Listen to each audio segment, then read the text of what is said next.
Assalamualaikum warahmatullahi wabarakatuh. Bertemu kembali dengan saya di dalam sesi membaca Nusantara dari Laut. Pada hari ini kita akan memperbincangkan satu catatan perjalanan yang dibuat oleh Tom Pires yang berjudul Suma Oriental. Karya ini sangat penting di dalam memahami sejarah Indonesia.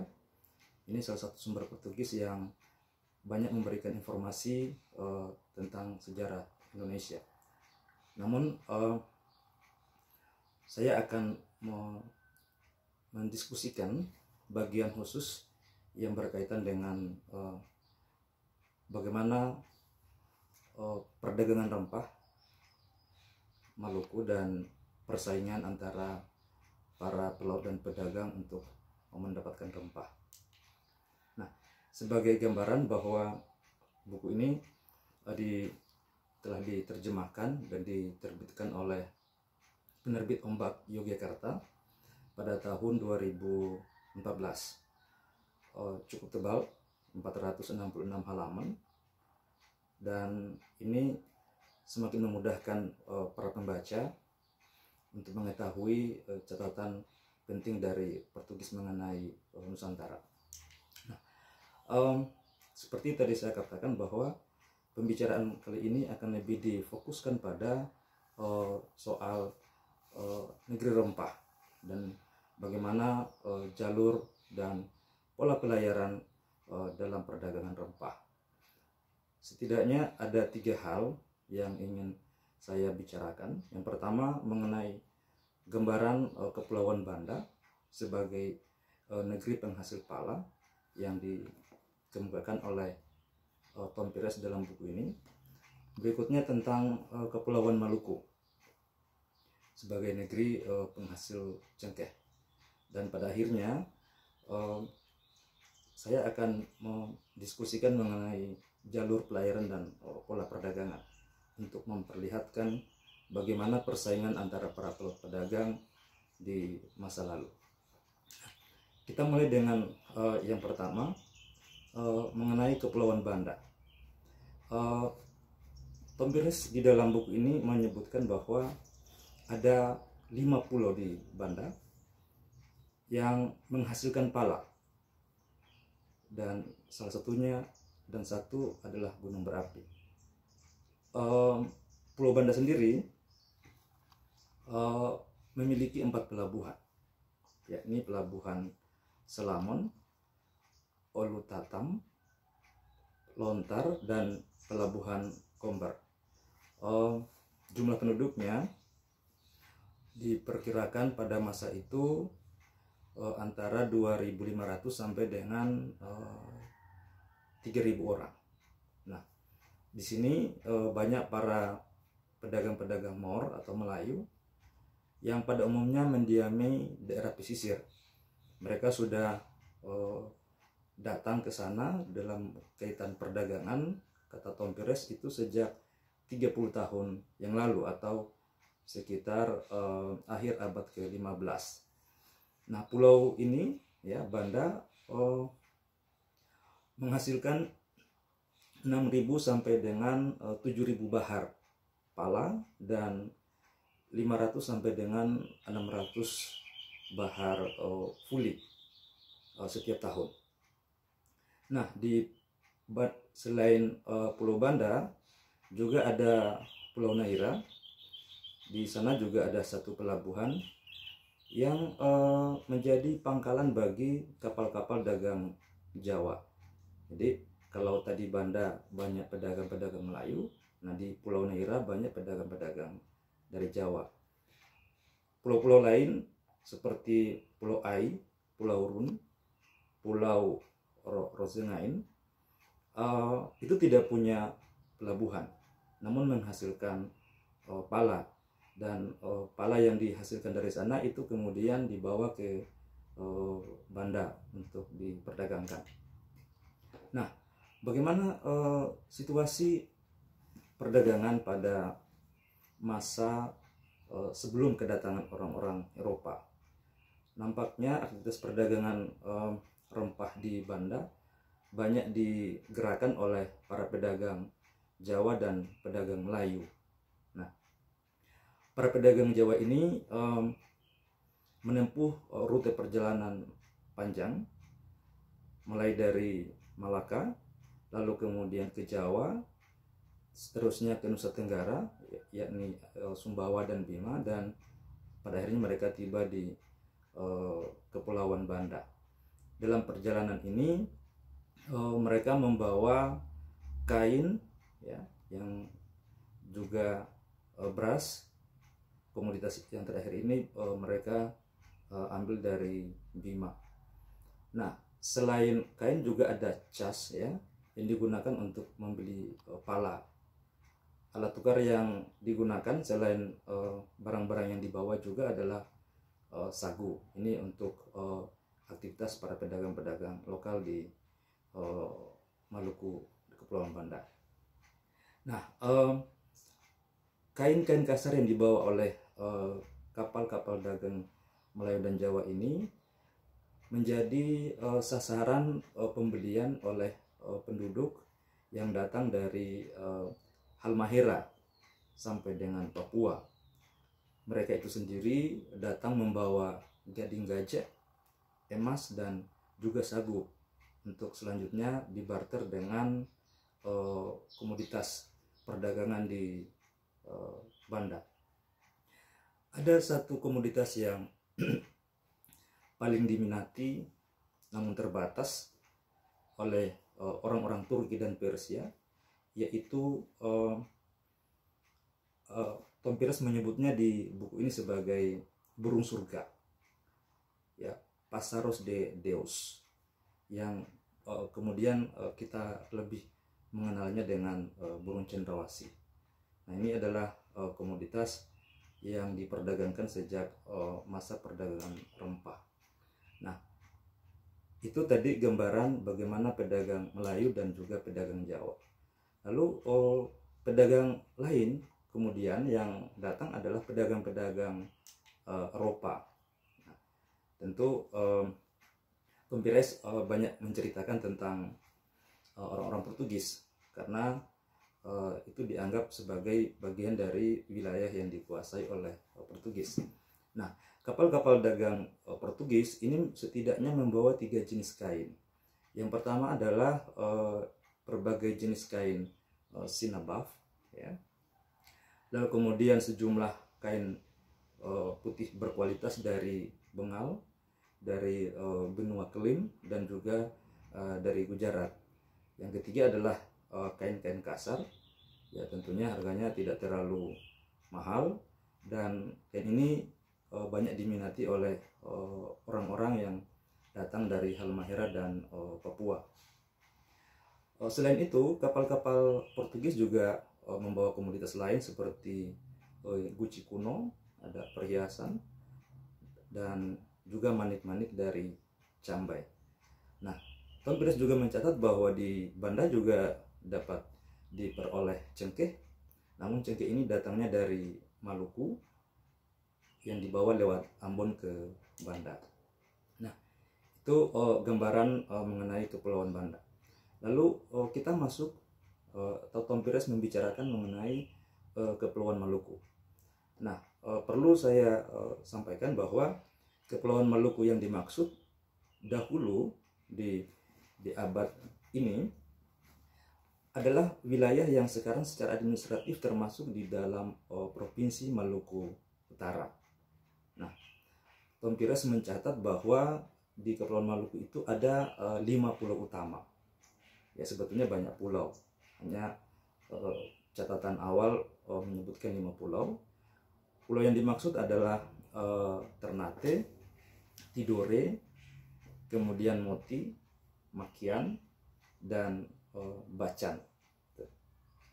Nah, Kepulauan Maluku ini karena sebagai daerah penghasil cengkeh oleh Tom Pires disebutkan dalam setahun menghasilkan 6.000 sampai dengan 10.000 bahar cengkeh, di mana cengkeh ini sendiri di sana dalam setahun dapat dipanen 5 sampai dengan 6 kali. Nah, setiap tahun juga datang sekitar 8 jung dari Malaka milik Ceti, dan juga 3 sampai dengan 4 jung dari Gresik milik Dipati Unus dari Jepara. Nah, tentu ini menyerahkan pada kita kapal dan asal daerah kapal tadi menunjukkan bahwa mereka adalah pedagang-pedagang dari Malaka, Melayu, dan pedagang-pedagang Jawa. Tom Pires juga mengabarkan kepada kita bahwa agama Islam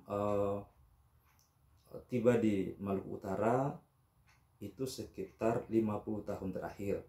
Ya, 50 tahun terakhir itu dirujuk dari catatan Tom Pires di tahun 12an ya. Nah, berarti bahwa agama Islam masuk ke Maluku Utara atau Maluku itu sekitar pertengahan abad ke-15. Nah, Tom Pires lebih banyak memberikan deskripsi tentang wilayah di Maluku. Yang pertama adalah Pulau Ternate. Ini disebut sebagai pulau utama, sahabat dari Portugis. Pulau ini berpenduduk kurang lebih 2.000 orang dan 200 diantaranya beragama Islam. Rajanya sendiri disebutkan bernama Bayanullah atau Sultan Bayanullah, yang memiliki 100 perahu dalam menjalankan aktivitas ekonomi, sosial, politik, dan kekuasaannya di Maluku. Nah, di Pulau Ternate ya, dari tadi saya katakan 6.000 sampai dengan 1.000 bahar per tahun, ternyata Ternate menyumbangkan sekitar 150 bahar per tahun. Nah, di Ternate ini kata Tom Pires, cengkeh dapat dihasilkan sebanyak atau dipanen 6 kali di dalam setahun.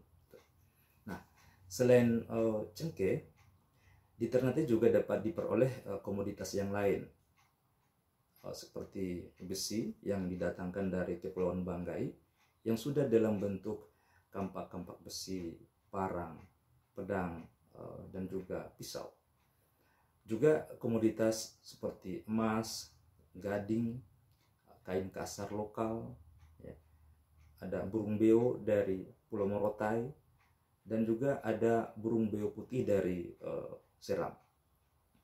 Nah, lalu juga disebutkan mengenai barang-barang impor atau barang-barang yang dibawa datang oleh kapal-kapal dagang, seperti kain kasar dari Cambay, lalu sejumlah kain-kain berkualitas dari benua Kulim, ya, dan juga ada disebutkan di sini sapi dari Bengal, India. Nah, berikutnya Tom Pires mengabarkan mengenai Pulau Tidore. Jumlah penduduknya ini tadi sama dan perkiraan Tom Pires dengan Pulau Ternate, yakni 2.000 orang dan 200 diantaranya sudah beragama Islam. Nah, cengkeh di Pulau Tidore ini lebih banyak ya produksinya dibandingkan dengan Ternate. Kalau Ternate menghasilkan 150 bahar per tahun, di Tidore dapat menghasilkan 1.400 bahar dalam setahun. Nah, Tidore juga, Pulau Tidore maksudnya, juga banyak menghasilkan bahan makanan seperti beras, daging, dan juga ikan. Rajanya ya disebut bernama Al-Machor yang punya 80 perahu. Nah, kalau dari sisi perahu, milik Sultan Ternate lebih banyak 100, sedangkan Tidore punya 80 perahu. Nah, antara Ternate dan Tidore ini selalu ada persaingan di antara mereka. Makanya Tom Pires menyebutkan bahwa Raja Tidore ini adalah musuh dari Raja Ternate. Berikutnya ada satu pulau lagi, yakni Pulau Moti. Nah, pulau ini menarik dengan penduduk 600 orang, semuanya masih pagan, ya, berkeyakinan lokal. Pulau ini menghasilkan cengkeh lebih banyak dari Ternate, yakni 1.200 bahar per tahun, dan juga banyak bahan makanan. Nah, cengkeh yang dihasilkan di sini, karena pulau ini tidak punya pelabuhan sehingga tidak ada kapal-kapal yang datang ke situ, cengkeh dari Moti dibawa ke pelabuhan Makian, di mana di pelabuhan Makian kapal-kapal atau jung seringkali datang dan singgah di sana untuk membeli rempah. Yang menarik dari pulau ini adalah salah satu pulau yang diperebutkan, ya, oleh Ternate dan Tidore. Dari sumber ini diketahui bahwa pulau ini dibagi dua, setengah dimiliki oleh Sultan Ternate dan setengahnya lagi dimiliki oleh Sultan Tidore. Dan untuk memastikan wilayah ini atau bagian-bagian dari dua kekuasaan itu terjamin, maka setiap pihak menempatkan para kaptennya di pulau ini, dan setiap kapten mempunyai 4 sampai dengan 5 kapal lancar. Ini suatu kapal perang. Nah, digunakan untuk kepentingan kekuasaan, ekonomi, dan politik di sana tentunya.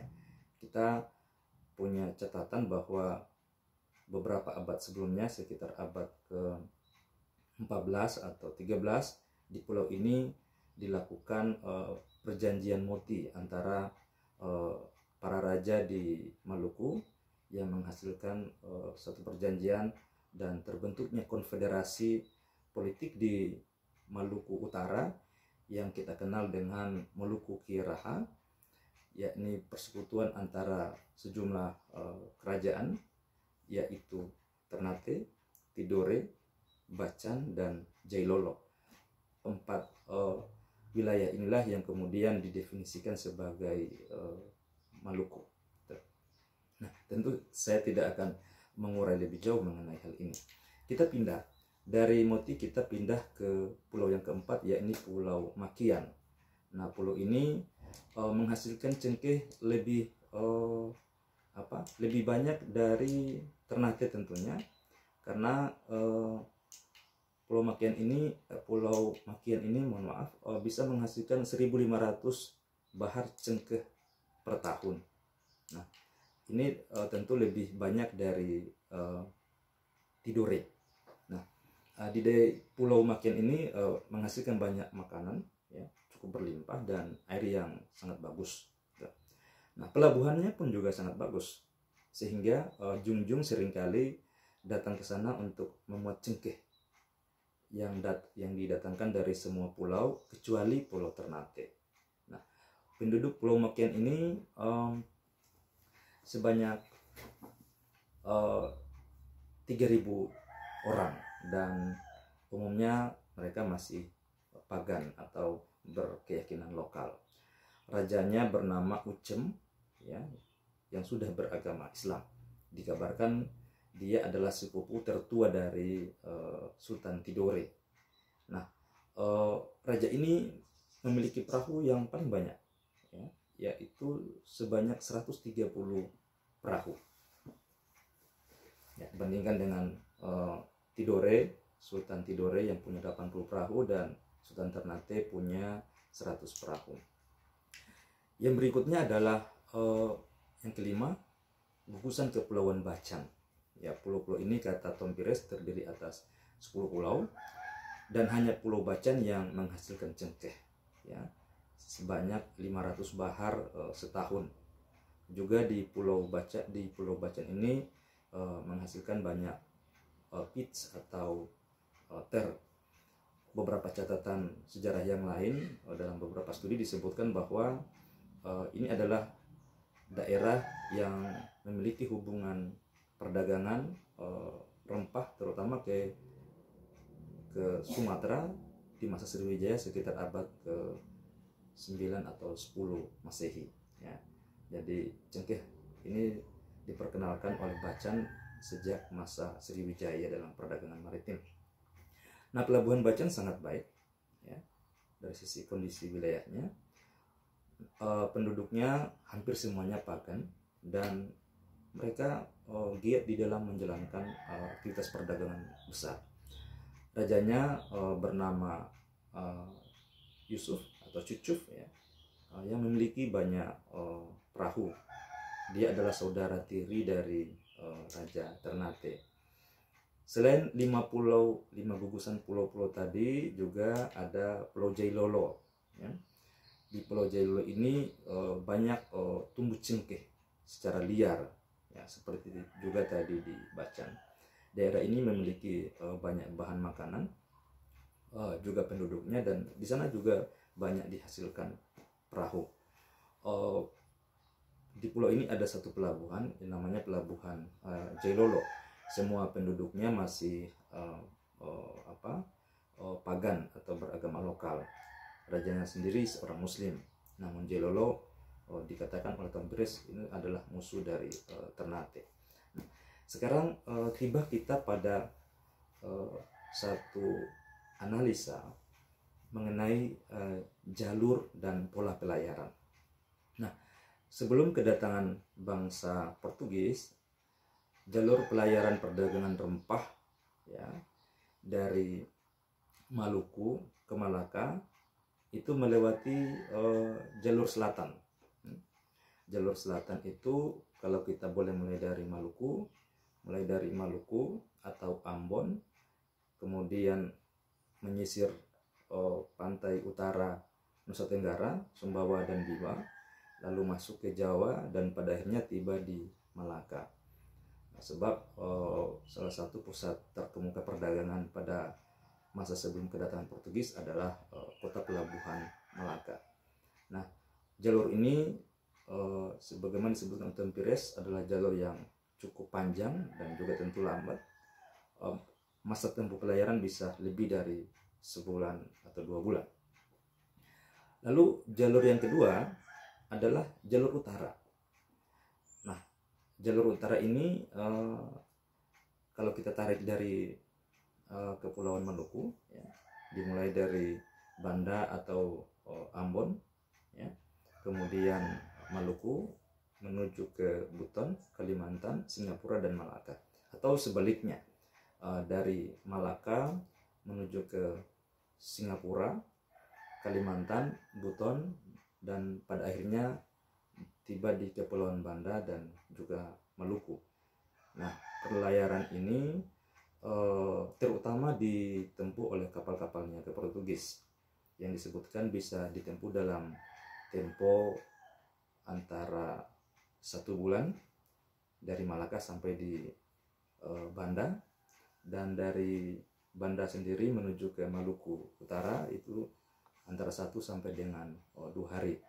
Ini dianggap sebagai jalur yang paling cepat dan paling bagus menurut penilaian Tompires. Nah, pertanyaannya adalah mengapa jalur pelayaran perdagangan itu seolah-olah terpola dalam 2 jalur utama, jalur utara dan jalur selatan.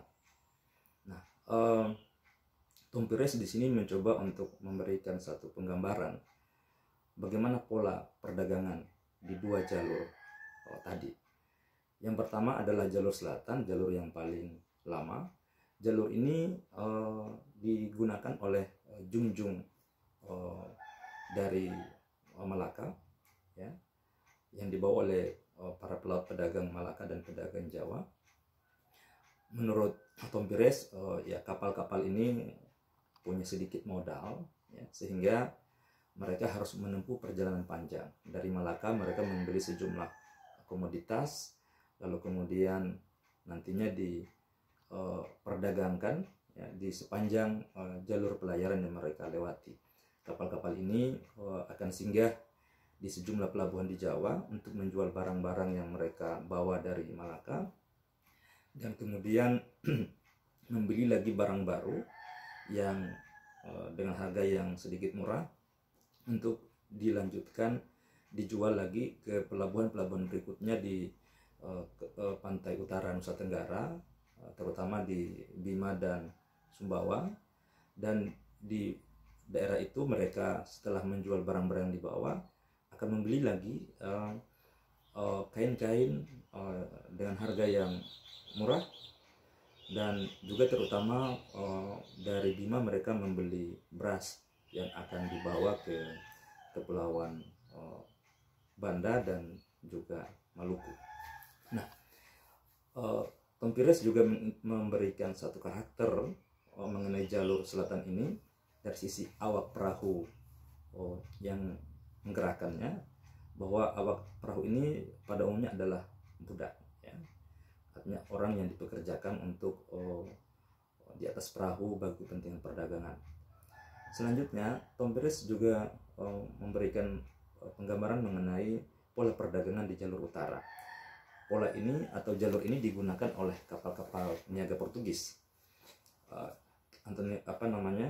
Tom Pires memberikan beberapa ciri dari jalur utara ini. Yang pertama, jalur ini dilalui oleh kapal-kapal Portugis yang membawa banyak muatan dari barang-barang berharga, tentu lebih berharga dibandingkan dengan barang-barang yang dibawa oleh kapal-kapal dagang Melayu dan Jawa, kata Tom Pires.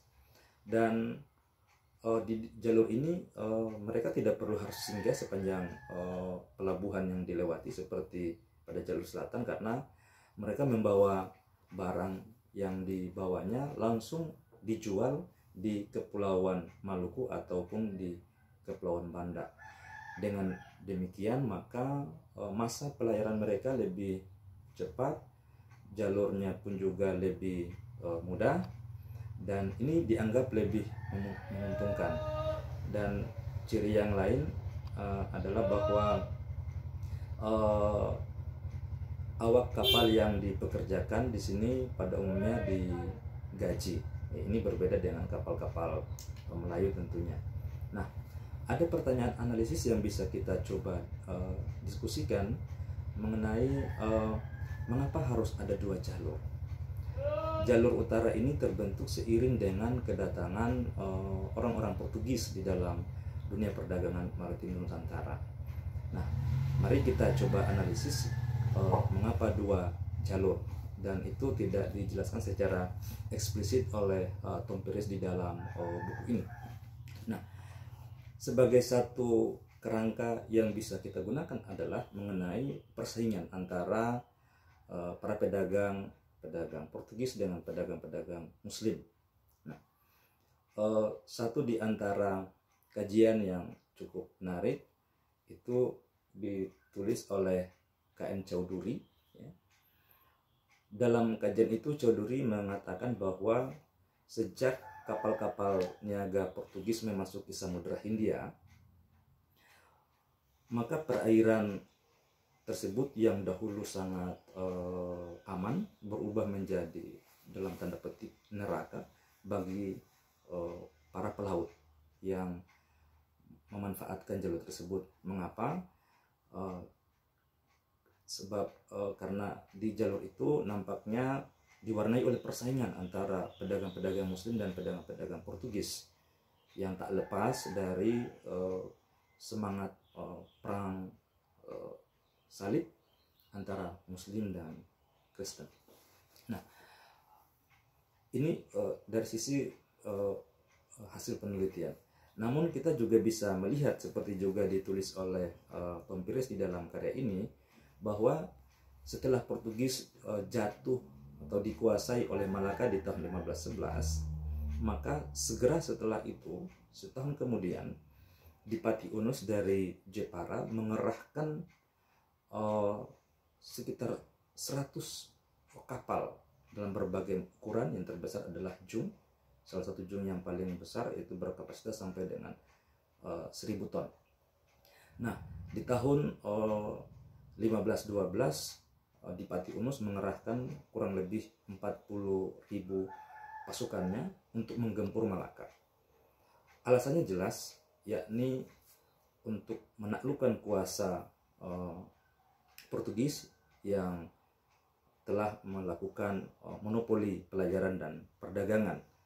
Ini kalau kita lihat catatan sebelumnya, tentu akan mengganggu aktivitas perdagangan Jawa. Dan di Pati Uno sendiri seperti tadi disebutkan memiliki 3 sampai dengan 4 jum yang selalu melakukan perdagangan rempah ya dari Maluku ke Malaka. Namun seiring penguasaan Portugis terhadap Malaka, sudah barang tentu itu akan mengganggu aktivitas kapal-kapal niaganya, sehingga dia sangat berkepentingan untuk merebut atau mengamankan Malaka dari pengaruh dominasi Portugis. Nah, ini tentu sebuah peristiwa yang tidak langsung dilupakan, kendati pun di Pati Unus dan para pendukungnya dari Jawa dan Palembang mengalami kekalahan dalam penyerangan itu. Namun Portugis kemudian berpikir lebih jauh lagi dan mempertimbangkan untuk memanfaatkan jalur pelayaran bagi kapal-kapal mereka menyisir pantai utara Jawa, sebab mereka merasa tidak aman ya, karena mereka pernah bermusuhan dengan para pelaut pedagang dari Jawa.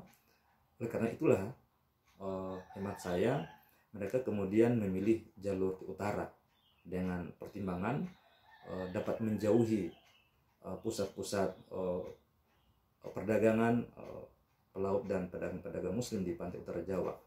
Perlu juga diketahui bahwa kota pelabuhan dan sejumlah pusat pembuatan perahu di sepanjang pantai utara Jawa itu berada di bawah pengaruh atau kuasa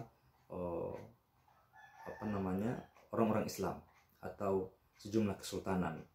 Dengan begitu memilih jalur ke selatan itu tidak aman bagi Portugis. Lalu mengapa kemudian memilih jalur utara?